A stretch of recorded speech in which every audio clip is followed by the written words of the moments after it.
The film The Courier opens with Ivan Marquez, a man from Vallecas, Spain, reflecting on a past triumph, acting as a courier for a massive €10 billion transaction from Spain to Hong Kong, earning a 2% commission. This fleeting moment of success is juxtaposed with the harsh realities of his humble beginnings and the pervasive corruption around him. We are introduced to Ivan's family life in Vallecas in 2000, a working-class neighborhood. His father, a staunch critic of corrupt politicians and a victim of economic downturn, struggles with his failing small business. Ivan, disillusioned by his father's struggles despite his honesty, chooses a different path, seeking his own plans. He recalls his father's dream of opening a wedding and banquet venue in 1992, a year of apparent national prosperity, Barcelona Olympics Seville Expo, which quickly turned into an economic recession with high national debt and unemployment. This personal history fuels Ivan's cynicism towards the system and his desire for quick money. In 2002, Spain transitions from the peseta to the euro, a move Ivan views as a rip-off. During this period, he observes Mr. Linares, a drunken member of parliament, at a golf club. Seizing an opportunity, Ivan offers to drive Linares to Brussels for €500. This seemingly innocuous act becomes a pivotal moment. In Brussels, Ivan, with his sharp wit and opportunistic nature, exposes Linares's embezzlement to his associates. Impressed by Ivan's observation and boldness, they offer him a job as a courier. Ivan quickly adapts to his new role. He begins working for Anne, a sophisticated woman with a background in diplomacy, who introduces him to the intricacies of the money laundering operation. He learns that the organization values professionalism, discretion, and hard work, qualities Ivan is keen to embody. He discovers the operation involves moving briefcases full of money to Belgium, a hub for diamond trafficking and banking with minimal regulatory oversight. The money is laundered by simulating diamond purchases, converting euros to dollars, and then transferring them to client accounts in Switzerland.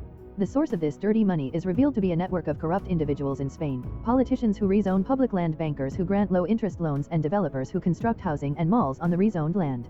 Francisco Paco Escamé acts as the central figure, collecting the illicit funds, taking a 3% commission, and facilitating their transfer to Belgium. Ivan learns that the ultimate victims of this widespread corruption are the taxpayers. Ivan's first significant test comes during a routine drive when he's stopped by what appears to be a police checkpoint. He successfully bluffs his way through, claiming the large sum of cash is for a new business in Brussels and citing concerns about bank stability due to events in Argentina. This test confirms his suitability for the dangerous world he's entered. Anne, impressed, increases his commission to 5% and provides him with a bonus to improve his appearance, emphasizing that appearance is key. Ivan's social circle expands. He meets Yannick, a charming multilingual individual from Carabanchel, Madrid, who becomes his partner. Yannick, with his extensive contacts in Madrid's nightlife and his ability to handle problems without hesitation, complements Ivan's strategic mind. The operation expands to Geneva, Switzerland, where Ivan witnesses the transfer of €14 million. He realizes the immense scale of the Spanish miracle, the booming real estate market fueled by dirty money. He meets Mr. Stoffel, a banking partner in Geneva, who has devised a sophisticated system for laundering money and parallel bookkeeping, allowing transactions to bypass scrutiny for a 1% commission. Ivan's growing involvement comes at a cost to his personal life. His mother constantly urges him to visit, but he prioritizes his burgeoning career. He uses his newfound wealth to buy his family expensive gifts, including a Porsche for himself, which leads to a heated confrontation with his father. His father, proud of his honest work despite his financial struggles, condemns Ivan's pursuit of easy money, warning that it only brings trouble. Ivan, however, dismisses his father's advice, stating he'd rather live his life than end up like you, sitting around complaining and cursing at the TV. Back in Marbella, now a booming hub for real estate and corruption, Ivan and Yannick target new clients. They confront Mr. O'Connor, a key figure in the Urban Planning Council, using a compromising video to force his cooperation. They propose opening a new branch of their money-moving business in Marbella, offering discretion, security, and immediate access to funds, promising to cut out middlemen like Escamé.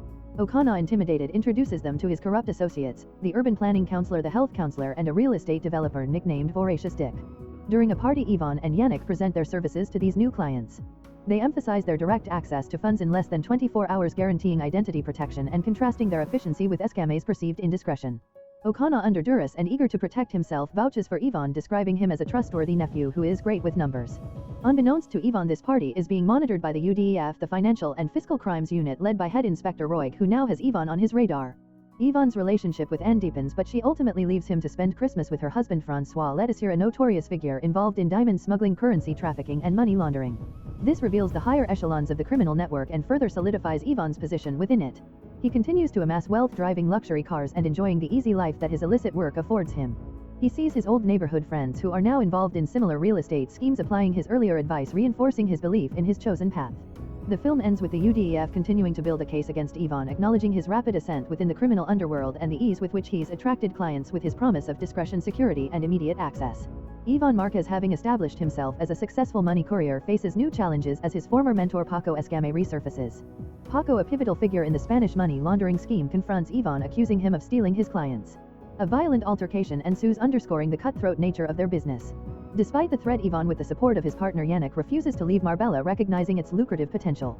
They propose a deal to Paco. They will pay him a percentage of their earnings, 30% for the first 2 years, then 20%, in exchange for his blessing to operate in the region. Paco, while wary, agrees but warns Ivan to stay away from his daughter Letitia, with whom Ivan is romantically involved. Ivan's relationship with Letitia grows despite her father's disapproval.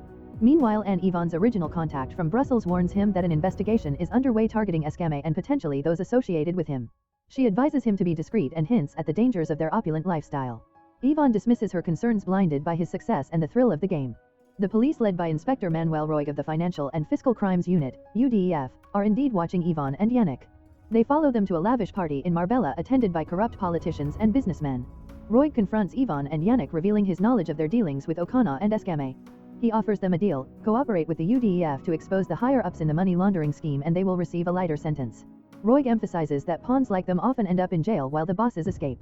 He reveals that their involvement in a criminal organization could lead to an 8 to 10 year prison sentence, of which they would serve a third. Ivan initially resists, claiming they are merely couriers transporting bags without knowledge of their contents. However, facing the grim reality of a potential 3-year prison sentence, he begins to consider the offer. Yannick, fearful, urges Ivan to accept the deal, believing it's their only way out. Ivan, however, sees an opportunity to eliminate the competition. He agrees to cooperate, but privately he plans to betray the police and consolidate his power by taking over Escame's client base once he's arrested. To create an alibi and avoid suspicion when Escame is caught, Ivan orchestrates a romantic trip to Europe with Letitia. This expensive trip serves as a perfect cover, ensuring that when Paco is arrested, Ivan appears innocent and out of the country. During this time, Operation Malaya is launched by Inspector Roig, exposing widespread urban planning corruption in Spain, particularly in Marbella City Council. Dozens are arrested, including high-profile figures like former urban planning advisor Juan Antonio Roca and Marbella's mayor. With Escame and other key players in prison, Ivan believes the path is clear for him to become the king of the money laundering operation. However, Anne delivers devastating news: the party is over. She warns him that the European economy is facing a major crisis and money will no longer flow as freely. She advises him to disappear and wait for the storm to pass. Despite Anne's warning, Ivan, still flush with cash and overconfident, returns to Madrid, where he reconnects with Yannick and continues to live a life of excess. His reckless spending coincides with the death of his estranged father, an event that brings him back to his humble roots and a sense of guilt.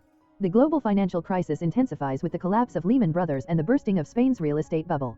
Despite government assurances, the economic downturn severely impacts Spain, leading to a massive bailout, rising national debt, and cuts to public services. Amidst this economic turmoil, Ivan discovers a new opportunity for money laundering involving Yao Ming, a Chinese businessman who deals in wholesale imports. Yao Ming evades customs duties by underdeclaring the value of his goods, then needs to send large sums of cash to his Chinese suppliers. Ivan proposes a new scheme. Anne's clients who need to move money from Switzerland to Spain due to the crisis can transfer their funds to Yao Ming's accounts in China. In return, Yao Ming will pay Ivan in cash in Spain, allowing Ivan to take a 2% commission. This mutually beneficial arrangement positions Ivan as a key player in a new massive money laundering operation. However, just as Ivan believes he's found a new golden goose, another betrayal surfaces. Hervé Falchini, a former software engineer who worked for Stoffel, Anne's partner in Switzerland, leaks a list of secret bank accounts exposing all their clients. Stoffel and François flee with the money, leaving Ivan vulnerable. Caught between the Chinese, who suspect him of betrayal, and the police, who are closing in, Ivan faces an impossible situation. He desperately tries to convince Yao Ming that he hasn't cooperated with the authorities, but Yao Ming distrustful orders his men to kill Ivan. Thinking quickly, Ivan offers Yao Ming a solution. He will transport the vast sums of money out of Spain in a shipping container, thus solving Yao Ming's problem and allowing Ivan to escape the country. This audacious plan, involving billions of euros, is his last resort. The film then cuts to Ivan in police custody. Inspector Roig interrogates him, revealing that he knows about the Hong Kong transaction. Roig offers Ivan another deal for a reduced sentence, contrasting his greed with his late father's honesty. Ivan, however, remains defiant, still clinging to his belief that money solves all problems and that he would rather live a life of excess than one of quiet honesty. Roig then reveals the ultimate betrayal. Anne was the informant who tipped off the police about the Hong Kong operation. This final twist shatters Ivan's last illusion of trust. The film concludes with the grim reality of the financial crisis and its impact on Spain: widespread fraud, staggering national debt, and severe austerity measures. Ivan, now in prison, reflects on his actions, acknowledging that his father was right about easy money and that money, like a virus, can corrupt. He recognizes that the vast sums he handled were public funds meant for schools and hospitals, ultimately stolen from taxpayers. The film ends with a montage of headlines detailing the devastating consequences of the corruption, reinforcing the moral of Ivan's downfall. If you enjoy watching this video, then subscribe to Angel Recaps for the latest movies explanation.